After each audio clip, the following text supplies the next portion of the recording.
काय लिहू मी बाप या एका शब्दासाठी? काय लिहू मी बाप या एका शब्दासाठी? असं कसं म्हणू शकतात की कुणी नाही कुणासाठी? सगळे म्हणतात आईची वेडी माया, सगळे म्हणतात आईची वेडी माया, पण बापच असतो संपूर्ण कुटुंबाचा पाया. ज्याने स्वतःच्या कष्टाचा थेंब थेंब गाळला पण स्वतः नाही थांबला, तो बाप.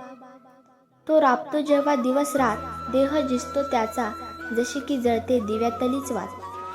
तो बाप स्वतःचे स्वप्न चिरून दुसऱ्याच्या स्वप्नांसाठी जगतो, तो बापच असतो. सुचेना मी काय बोलू, तुमच्याविषयी मी काय लिहू. तुम्ही मला स्वप्नांची वाट दाखवली सदा, तुमच्याविषयी आज मी कविता लिहिली बघा. आई म्हणताच तिने कुशीत मला घ्यावे, आई म्हणताच तिने कुशीत मला घ्यावे. आधारस्तंभ तुम्ही माझा, हे कसे मी विसरावे.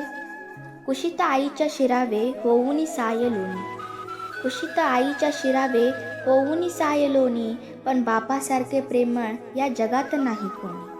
पाहुनी जीवनाचा झरा तुझ्या डोळ्यात पाणी येई, पाहुनी जीवनाचा झरा तुझ्या डोळ्यात पाणी येई. पोहण्यास शिकवण्यासाठी तू सदा तत्पर राही. वाटे सदा तू का नारळीचे खरे, वाटे सदा तू का नारळीचे खरे. आतून तुझ्या वाही प्रेमाचेही झरे. सामोरी तू का असे धीट वागतो, सामोरी तू का असे धीट वागतो. स्वप्नातही तू माझ्यासाठीच राबतो.